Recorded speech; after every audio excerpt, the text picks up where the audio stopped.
हाँ भाई इंडिया वालों, आ गया स्वाद।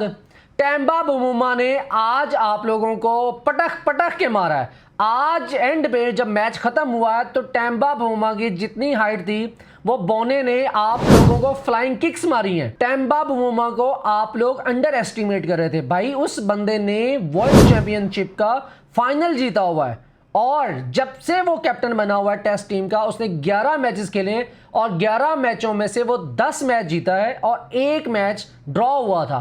वो हारा नहीं था और वो भी ड्रॉ हुआ था। और जिस बंदे की 100% विनिंग परसेंटेज है और आप उसके साथ पंगे ले रहे हो, आप उसको बोना बोल रहे हो। शर्म से डूब मरने का मकाम है इंडिया के लिए कि वो सेकंड इनिंग में 124 भी चेज ना कर सकें अपने घर में खेलते हुए, जब उनके पास केएल राहुल है, पंत है और टॉप ऑर्डर पे उनके पास जायसवाल मौजूद है और चार ऑलराउंडर भरे हुए हैं इन्होंने। टेम्बा पहली इनिंग में 3 बनाकर आउट हो गए थे, बट उन्होंने सेकंड इनिंग में 55 रन की अपनी इनिंग खेली और वो नॉट आउट गए। 55 रन की इनिंग के साथ साथ उन्होंने अपने बाकी प्लेयर्स के साथ पार्टनरशिप्स भी बिल्ड की हैं और सबसे अच्छी पार्टनरशिप जो उन्होंने वो कार्बन बोश के साथ की थी, वो 44 रन की उन्होंने पार्टनरशिप उसमें की थी। इंडिया की तरफ से जो टॉप परफॉर्मर है उनमें सबसे पहला नाम वाशिंगटन सुंदर का आता है, उसके बाद अक्षर पटेल का आता है और थर्ड नंबर रविंद्र जडेजा का आता है। वाशिंगटन सुंदर ने 31 रन बनाए, अक्षर पटेल ने 26 रन बनाए और रविंद्र जडेजा ने 18 रन बनाए। इन तीनों का स्कोर अगर मिलाया जाए तो ये 75 रन बनते हैं और बाकी जो 7 बैटर्स हैं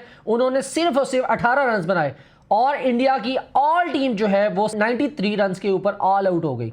इंडिया की प्लेइंग 11 में इंडिया ने 4 स्पिनर अपनी टीम में भरे हुए हैं। उनको लग रहा था कि जैसे ये दुबई की पिचेस होती हैं इसी तरह हम लोग जीत जाएंगे, बट साउथ अफ्रीका के पास एक अलग प्लान था। साउथ अफ्रीका सिर्फ और सिर्फ अपने 2 स्पिनर लेके आया था, एक हार्मर और दूसरा नाम जो था केशव महाराज का। हार्मर जो है वो ऑफ स्पिन करते हैं। उन्होंने पहली इनिंग में भी 4 विकेटें हासिल की और दूसरी इनिंग में भी उन्होंने 4 विकेटें हासिल की। हालांकि इंडिया के पास भी वाशिंगटन सुंदर हैं जो कि ऑफ स्पिन करते हैं। भाई उन्होंने सिर्फ और सिर्फ पूरे मैच में दोनों इनिंग में सिर्फ 1 ओवर किया है और आज का जो मैन ऑफ द मैच है वो हार्मर है, ऑफ स्पिनर एक, और इंडिया ने उस बंदे को 1 ओवर दिया जस्ट। इंडिया की तरफ से जो बेस्ट बॉलिंग की गई है वो जसप्रीत बुमराह की तरफ से की गई थी। उन्होंने फर्स्ट इनिंग में 5 खिलाड़ियों को आउट किया और दूसरी इनिंग में रविंद्र जडेजा ने 4 खिलाड़ियों को आउट किया जो कि लाजवाब था, बट वाशिंगटन सुंदर को ओवर दूसरी इनिंग में एक भी नहीं दिया गया। इंडिया ने ये स्पिन ट्रैक बनाया था और जिस गड़े में ये साउथ अफ्रीका को गिराना चाह रहे थे उसी में ये खुद ही गिर गए। इंडिया को सेकंड इनिंग में जस्ट 124 का टारगेट मिला और जब उनके पास जायसवाल है, केएल राहुल है, पंत है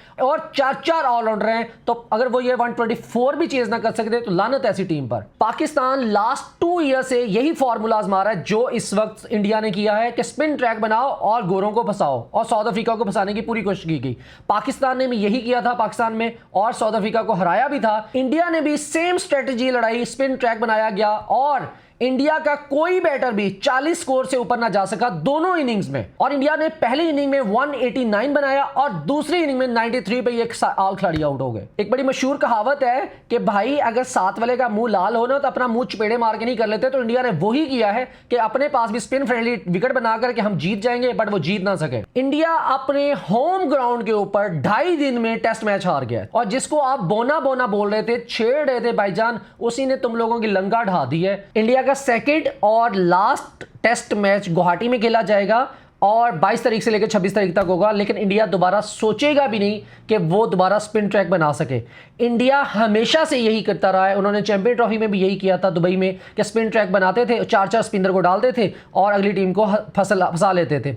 बट एशिया कप में भी उन्होंने यही किया था, पाकिस्तान के खिलाफ उन्होंने स्पिन ट्रैक बनाए, अपने पास स्पिनर डाले और पाकिस्तान को 3-0 से हराया था। बट व्हाइट बॉल और रेड बॉल क्रिकेट में फर्क होता है भाई। अगर आप किसी के लिए कोई गड़ा खोदते हो ना, आप खुद भी उसमें गिर सकते हो और वही इंडिया के साथ हुआ। इंडिया ने यहां स्पिन ट्रैक बनाया गया जैसे पाकिस्तान में अपने पाकिस्तान में बनाते हैं। पाकिस्तान तो कामयाब हो जाता है, पाकिस्तान रावलपिंडी में, लाहौर में, मुल्तान में जब इस तरह से स्पिन ट्रैक बनाता है तो पाकिस्तान उस तरह से साजिद को, नमान को उस तरह से ट्रेंड किया हुआ है, वो उस लेवल पे बॉलिंग भी करते हैं और वो जिता गए मैच। सिर्फ 2 बॉलर आते हैं पाकिस्तान की तरफ से, साजिद अली और नुमान, ये दोनों फारग कर देते हैं अगली टीम को और यही चीज इंडिया ने करने की कोशिश की। बट भाईजान आपके पास वो अभी बॉलर नहीं है जो फारग कर दे दूसरी टीम को, आप खुद फारग हो गए हो और एक ऑफ स्पिनर से आप फारग हो गए।